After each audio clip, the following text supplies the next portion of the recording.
Welcome to episode 26 of the Rockin' Wellness Podcast. My name is Rachel Joy Olson, your host and wellness coach. Each morning I take the time to meditate and spend some time getting to know myself from the inside out.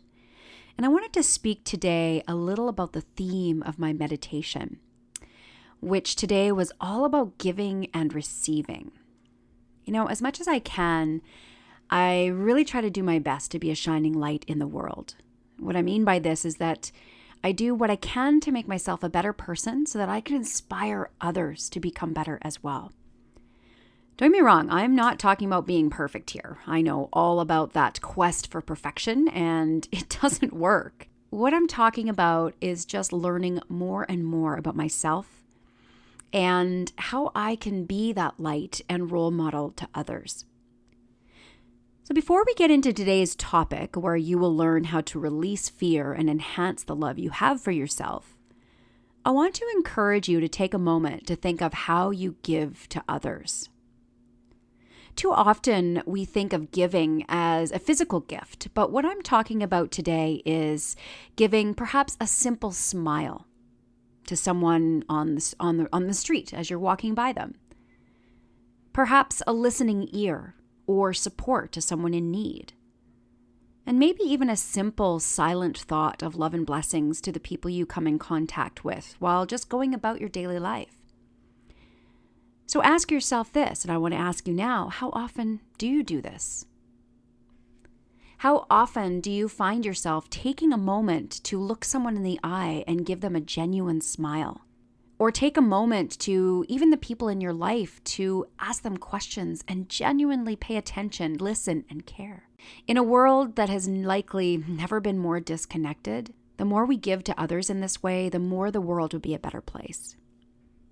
Now, giving is absolutely important, and I'm sure many of you listening now are actually really good at it.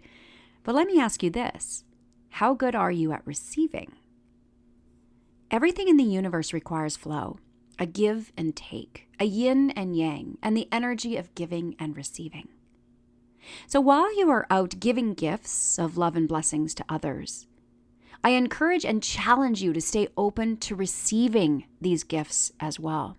The topic of giving and receiving is one that often comes up with my clients. Too often, my clients find themselves very good at giving because it makes them feel so good, as I'm sure you know what that feels like, but then shut themselves off from receiving. I put it to a client this way the other day. I asked her, and I encourage you to do the same now, but ask yourself, how does it feel to give to others? Well, she responded with a big smile and said, it feels great. I love doing things for other people. Then I asked her, okay, then how would you feel if the person you were giving to was to deny it, saying they couldn't accept it or that they didn't feel they deserved your generosity? She paused and then said, oh man, you're right. It doesn't feel very good. I've had that happen to me, and I almost think of the other person as being silly for not accepting my gift or help. I then turned it around on her and made her see that by denying herself the pleasure of receiving gifts and blessings from others, she's denying them the pleasure of giving. At that moment, it sunk in. Often when we turn things around to think of someone else's happiness other than our own, we realize the effect our actions have on others. Now, this ties wonderfully in today's theme, and that is to release fear and enhance the love you have for yourself. I will share with you a recording today from a module that's from my Love Yourself Healthy program. The reason why I wanted to share this session with you is because more than ever, we must learn how to love ourselves so that we can give love and blessings to others, as well as receive love and blessings from others. However, it's almost impossible to give from a place of purity or receive great blessings if you do not love and respect yourself first. We also find ourselves in a strange time in history. There is so much uncertainty and chaos in the world, and many of us are feeling the pressure, stress, and fear of the global collective. That is why when you take this time to work on yourself, even though there are huge issues happening in the world, you can still make a difference in your own life and circle of influence. The more people that do this, the greater difference we can all make. Like Gandhi said, be the change you want to see in the world. So without further ado, let's get into this session, and I'll see you on the other side. So today's theme is about embracing more love for yourself and releasing fear. So I think this is a really great topic considering that the times that we're in. One of my favorite things to do with my clients is to help them gain more love, respect, and compassion for themselves. And the reason for this is because lack of love, self-respect, and lack of compassion for the self is usually the reason I've found why people fall short of their health, wellness, and fitness goals and any other goal they may set for themselves. However, once a person develops that deeper sense of love, respect, and compassion for the self, often everything the person wants starts to fall into place. Or what they thought they once wanted now begins to change and transform into something more in alignment with what their true why is. And of course, we talked about that before. So, why do I even speak on this subject? Well, for many years, I personally hated myself so much. I had zero respect and compassion for myself. But at the time, I didn't recognize that that's what it was. But after many, many years of self discovery and personal growth, I now know that's exactly what was going on. And my actions proved it, which is why now I am sharing with everything I've learned about embracing better love, respect, and compassion with you today. So let's define self hate. Now, self hate, I believe, is the most destructive emotion. And as a result, some of the behaviors then people do to themselves reflect this feeling they have for themselves. This kind of lack of love for the self is one of the most common reasons why people experience low energy, anxiety, depression, carry excess body fat, maybe have poor health, and also causes people to play small in their personal and professional lives. The unfortunate part about it is that self-hate often begins in childhood. And according to Harvard studies, when a child is exposed to extreme stress or traumatic events, they're more likely to experience adverse physical and mental issues into adulthood. And without adequate support and techniques to cope with these experiences, children often suppress the painful emotions which affect the person well into adulthood. And unfortunately, when these negative emotions are suppressed, they wreak havoc on the mind and the body without the person even being fully conscious of what is happening. Unfortunately, suppressed emotions usually then show up in the form of self hate. So, story time again. Let me tell you a story about when my own personal self hatred began to help you understand where this may have started for you.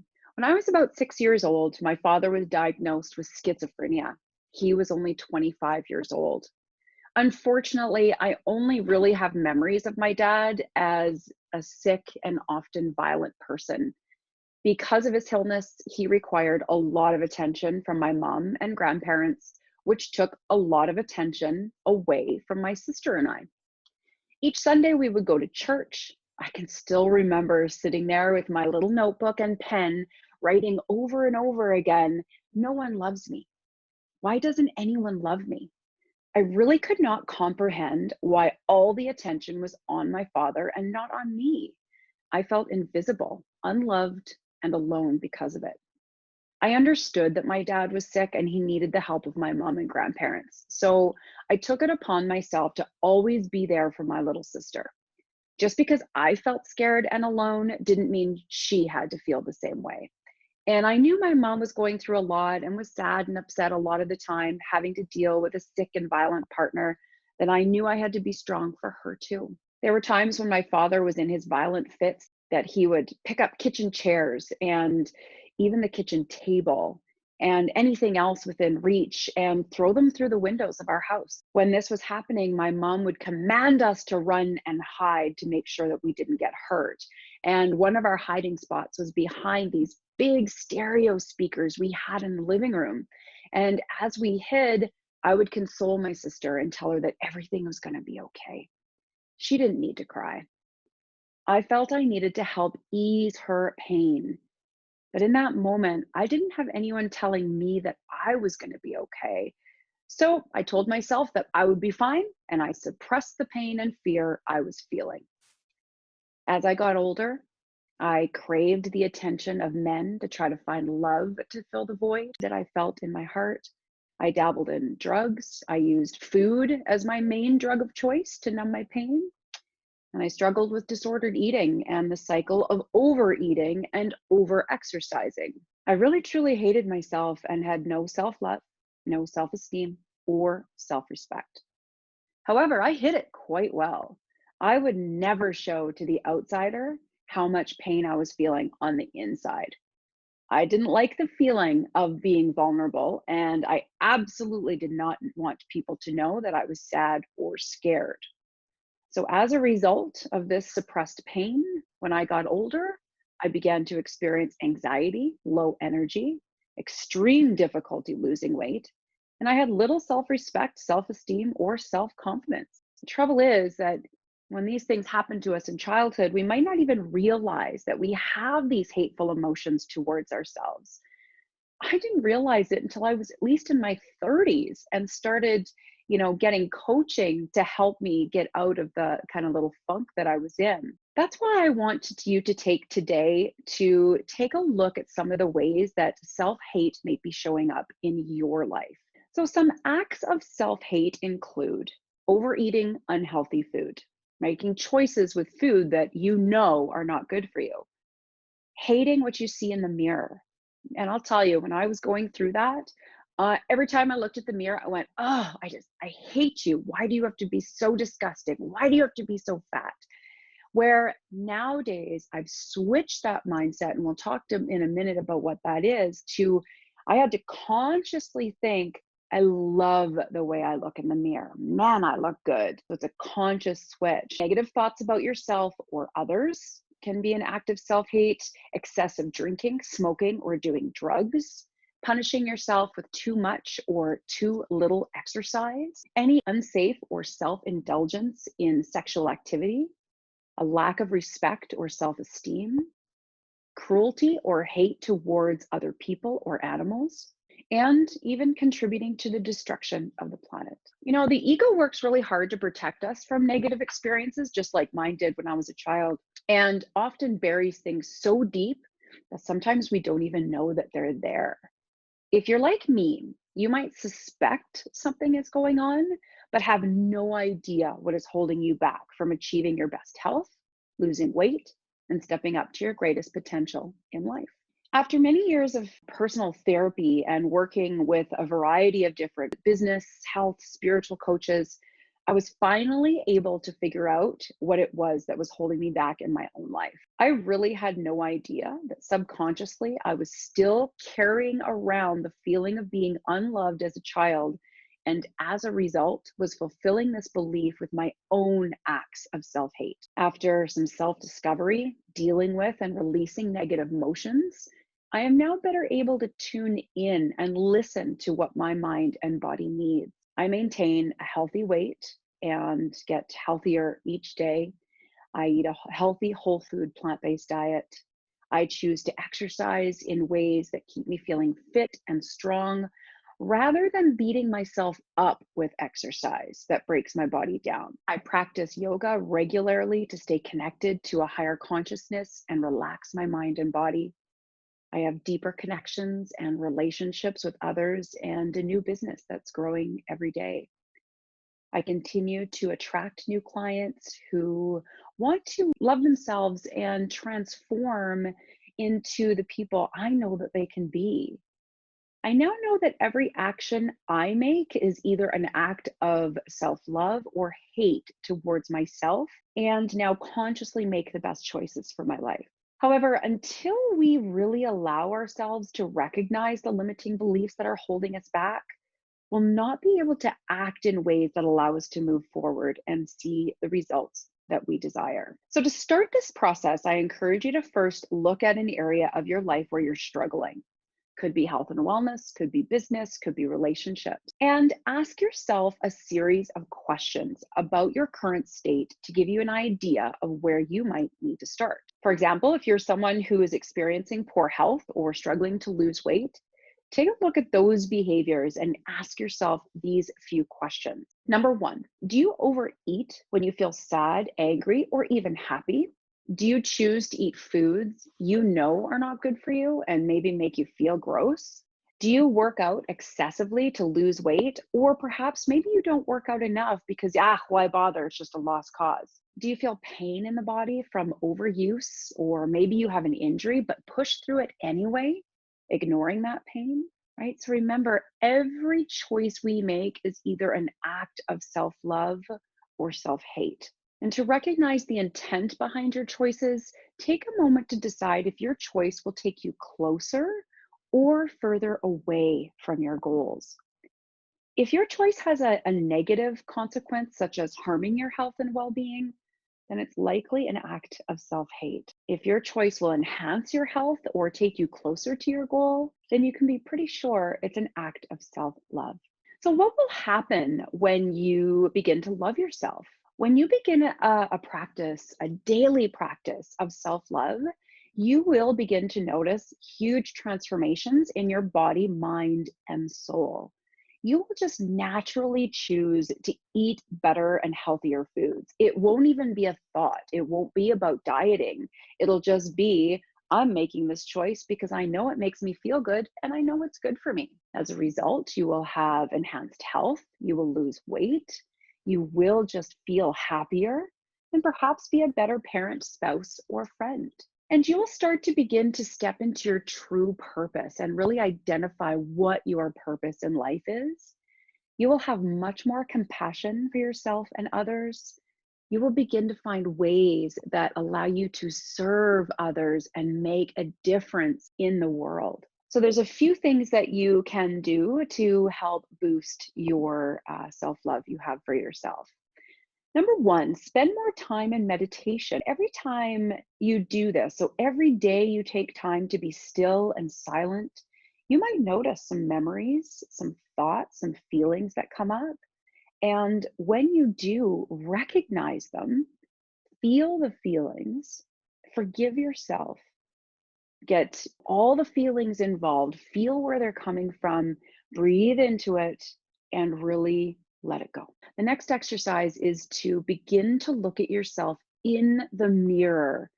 Each day, I want you to look at yourself in the eyes, look directly into your soul, and look at yourself with love, respect, and admiration. Tell yourself every day that you love yourself and that you, your body, your mind, and soul are amazing, complete, and whole. So every time you walk by that mirror, go, damn girl, you look amazing. Wow, your arms look great. Whew, nice butt. Love your legs, love your stomach. Whether or not you believe it right now, because I know when I started this practice, I didn't believe it, but over time, you will believe it, and it's just going to go right into that subconscious mind, and it will just have to happen because your subconscious mind believes you are already there. So this daily practice is such a powerful and transformation technique. And I actually learned the technique from reading one of Louise Hay's books. And it is one of the best books that I use for my physical and emotional health. Next thing I want you to do is start eating a whole plant-based food diet. Now, plant-based nutrition will nourish your body so you can shed excess weight, gain strength, have better health, have more energy, clear thoughts without feeling deprived.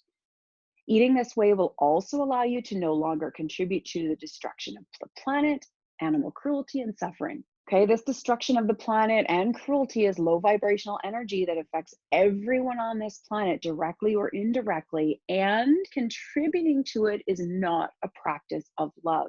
The next thing you can do is begin to make conscious and positive decisions for your life. And when you stay mindful of everything you do, you will make decisions that positively impact your life, and it will happen easily.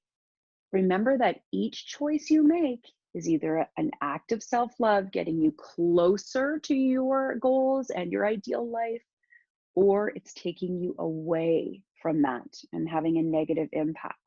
So take your time to choose wisely. Your life and the lives of others depend on it. The last one I suggest that you do, as you guys are all doing even right now, is taking the time sitting here to learn, is to invest in yourself. Investing in yourself is the best money you will ever, ever spend. I know it has been for me. I have spent, I don't even know how much money I've spent on education and trying to learn more about how to take care of my body, as well as coaching. I have hired some of the best coaches, in my opinion, to help get me to where I'm at now. And I have to say, if it was not for them and for me making that investment in myself, I would not be here. I would not be here with you right now. Who knows where I would be, as a matter of fact. So if you want to build, let's say, a business, you hire a business coach, you hire someone who's done it, you hire somebody who knows how to be successful. And if you want to gain better health and wellness and have more energy and live life to your greatest potential, you hire a health and wellness coach. Well, that's a big reason why I've developed this program. And this program is actually an extension of my one-on-one 12-week health coaching program, because it really helps to transform people's lives when you get to work with an outside party. When I work with some of the women that I work with, I've been through a lot of the things that they're currently going through, and I can be a support and say, I know exactly how you feel. I've been there. And unfortunately, there's a lot of health and wellness coaches who haven't been there, and not saying that they can't also be good support, but I have to say it makes a big difference when you're working with somebody who goes, I know exactly how you feel. I've been there. Right? We might not all have had the exact same experiences in life, but we've all gone through some sort of struggle to get, to try to get to our goals. So really important to connect with someone. Really, whatever way you choose to step into your fullest potential and gain the best health for yourself, just start now. Monday never comes, tomorrow never comes. So the ideal time to get started is right now. And when I say to my clients, I always, and I had to get over this as well, but one of the biggest things I say to my clients is, this is not a diet. This is not a short-term program. If you've got a big trip coming up, no problem. Let's get started, because we need to figure out how to keep you on track while you're on that trip. Right? This isn't a diet. This isn't, some people say, oh, I don't want to start. It's Christmas. Let's get started just before Christmas. What a perfect time to start, because then you can start being aware of what are the choices that you are consciously making during these times, because you will make completely different choices once you change that mindset. When Christmas came along, I used to eat every single treat and cookie and candy and cake and whatever was put in front of me, because I was scared I wasn't going to be able to eat it again. Once Christmas is over, that's it. But then I started realizing, if I want to have any of this stuff, I can have it anytime. So I'm just going to have one now, because I can have something later. So let's shift gears a little bit now. Let's move on to defining fear. The reason why I want to talk about fear in this presentation is that a lot of our choices that impact us negatively do stem from fear. So the definition of fear is an emotional response induced by a perceived threat, which causes a change in brain and organ function and behavior. So that's a perceived threat. Might be real, might not be. Fear can lead you to hide, run away, or freeze, even become paralyzed and unable to do anything. Have you ever felt that way? I know I have. I've been so overwhelmed or fearful or anxiety ridden by maybe what I had to do, what I was supposed to do, and literally just popped my head in the sand, turned on Netflix, turned on the TV, just avoided what I needed to do because I was scared. So fear may arise from confrontation or from avoiding a threat or in the form of a discovery. Fear is certainly real and necessary when you're confronted with some form of immediate danger to your life. Let's say, such as being chased by a bear in the woods, or coming face to face with someone pointing a gun at our head or threatening our lives. Fortunately, for the most part, Those of us who do live in a safe country and a fairly safe city, your life is not in danger on a day to day basis. Yet, you may still live with paralyzing fear. Some of the types of fear include fear of failure, even fear of success. People are fearful of success and what they might have to do when they're successful. There's the fear of public speaking. Apparently, people are more scared of public speaking than dying. That's how deathly scared people are of getting up in public. When I was in university, I was deathly afraid of public speaking. And to the point where I would drop classes if I knew there was a presentation. I'd be sweating during the presentation, shaking, choking on my words. And again, I consciously made the choice to get over that fear. I went through some hardcore training sessions.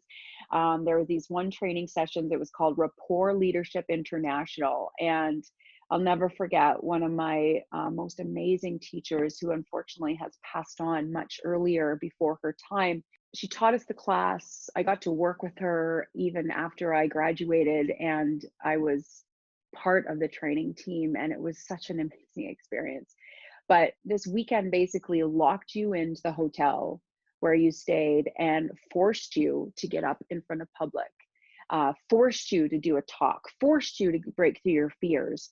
And basically, by the time you were done that weekend, you walked out going, man, if I could survive that, I'm good. I can do anything. It was one of the most amazing experiences and the reason why I can even speak in public today. So if you're scared of speaking in public, but you want to break through that fear, the best thing you can do is jump in and just do it. Are fears real?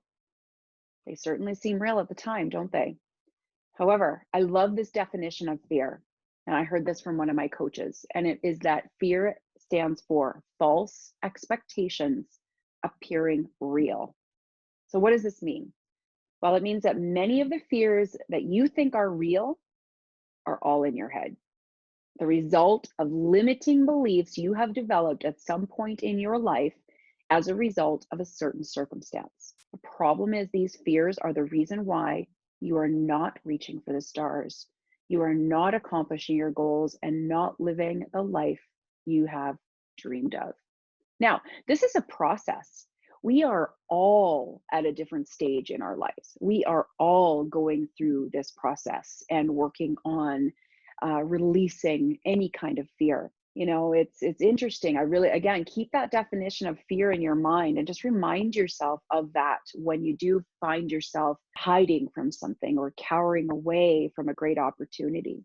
So, how do we overcome fear? Well, fear is not a product of your life. It is the result of a hallucinating mind and believing that something bad will happen to you in the future based on the past. But here's the thing, you can't predict the future. You have no idea what's going to happen in the future. And we make up all these little stories about what's going to happen. What if, what if? But all you can do is live in the moment. Right? Live for the now as much as you can, and fear will start to diminish. This will then allow you to get on with what it is that you want to do and leave everything else in the past and be excited for the future as it comes. Think about it this way. What is the worst that can happen? Could you die? I suppose any of us can at any time. We all have to die at some point. So why not live your life now and enjoy life while you are here? Some of the most successful people in the world speak about fear and how they overcame it. So I'm going to show you a list of few of my favorite quotes that I would suggest that you write down and post them and read them. Number one, from Mark Twain: do the thing you fear the most, and death of fear is certain.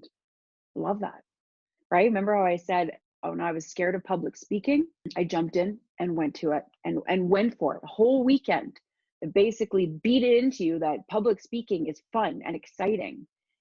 And the fear was gone by the time I was done. Next one.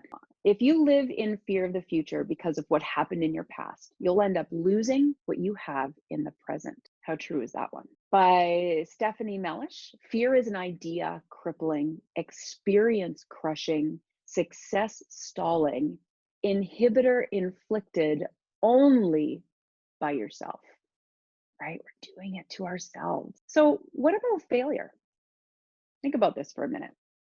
Have you ever done something because you were scared to fail? Have you ever not done something because you were scared to fail? You thought that not doing it at all was better than failing? I'll tell you, I have felt this way and acted in this way too many times to count. And I really want to help us all break that habit. I've often thought if I can't do it absolutely 100% to perfection, I'm not going to do it at all. So sometimes if you're a perfectionist like I am, this will absolutely prevent you from accomplishing your goals, being happy, and finding that true potential. Many successful people before us have failed, and time again, they say it was because they failed that they were successful. They learned from each one of those failures. Here's a few more quotes that I love. Henry Ford: failure is the opportunity to begin again, only this time more wisely, right? So we learn from our failures. Unknown again: the one who falls and gets up is so much stronger than one who never fell. And I'm going to relate this one, whether it's to your business or health and wellness. There are so many women that I have come across who have said, I don't want to go to a gym. I'm too scared. And they never go. And they never even start an exercise program because they're too intimidated and they're too scared. But yet, I have also spoken to so many women, and me included, who have said, I'm too scared to go to the studio, one of the studios that I work at, because it's going to make me work too hard. It's going to be too much and I won't be able to handle it. Well, those same women have now completely transformed their lives. They're healthier, they're stronger, they're fitter than they ever have been. And they actually love now to be pushed to those ways that they always were scared of before, right? It's just taking that step to get there. So I went to a presentation, a conference one year, a few years back, and got the chance to hear Dr. Lisa Rankin speak about her book, a new book at the time called The Fear Cure. Great book. Totally recommend that you read it. And she talked about some tips on how to release fear. So here are the 4 things she said. Number 1, uncertainty is a gateway to possibility. This means that even though you embark on a journey into the unknown, you never know what doors of possibilities come your way just for having the courage to take the first step. So sometimes that road less traveled is the exact road you needed to be on. Second one, loss is natural and can lead to growth.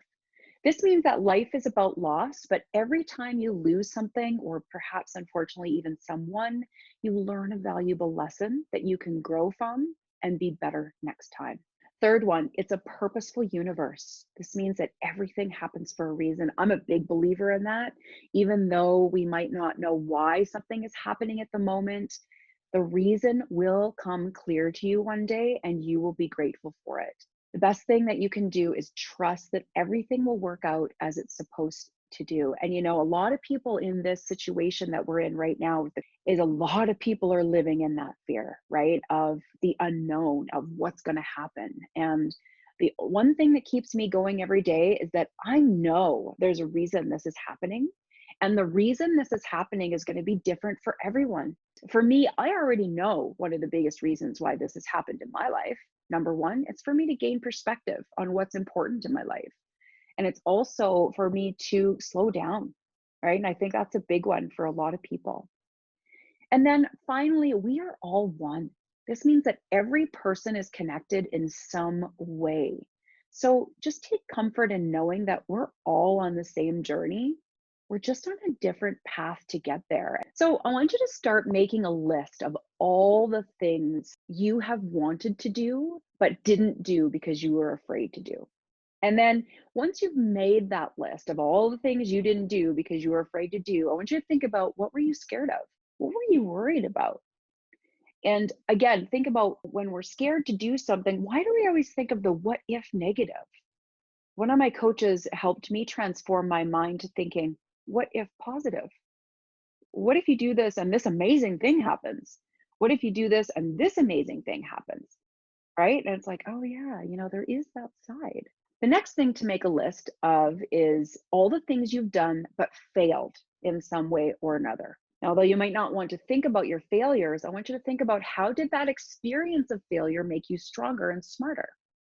And what did you learn from that failure? Because there's always a learning that comes from some sort of failure. Now, I also want you to make a list of all the things you want to accomplish in your life. And when you think about those things, notice the feelings that come up. Is it fear? Are you like, oh, I don't know if I can do it? And then I want you to think about all the ways you will push through your fears to accomplish these things that you want to have in your life. Okay, so write those 3 things down and really truly take some time to make those lists. I know I've done this activity before personally, and it is a very transformative experience. So I encourage you to do it. And of course, if you need support or questions, let me know. We're going to finish here with the last quote from George Adair saying, "Everything you ever wanted is on the other side of fear." And we are back. Thank you so much for taking the time to listen to today's podcast. I want to congratulate you for taking this time to learn more about yourself and make the effort to grow, enhance your life, and be a shining light for others. So, everything that we talked about in this podcast, as far as embracing more self-love, learning to release fear, all of these things are going to help get you to where you really want to be in your life. So I really hope you enjoyed and got value from this podcast episode. If you did and you feel the information shared could help someone you know, I ask you just to please share this link with them. We never know how a simple share can make a difference in someone else's life. And if you feel inclined and have a moment, until next time, my friends, keep rockin' your wellness. Thanks for joining me on this episode of the Rockin' Wellness Podcast. Make sure to visit my website at www.rjowellness.com, where you can subscribe to the show and check out all the show notes. While you're at it, if you found value in this podcast, if you'd simply tell a friend about it, that would help out too. You may choose to join the R.J.O Wellness community to take advantage of the freebies, courses, and coaching that will take your voyage to the next level, or support this podcast with your monthly membership. Until next time, my friends, keep rocking your wellness.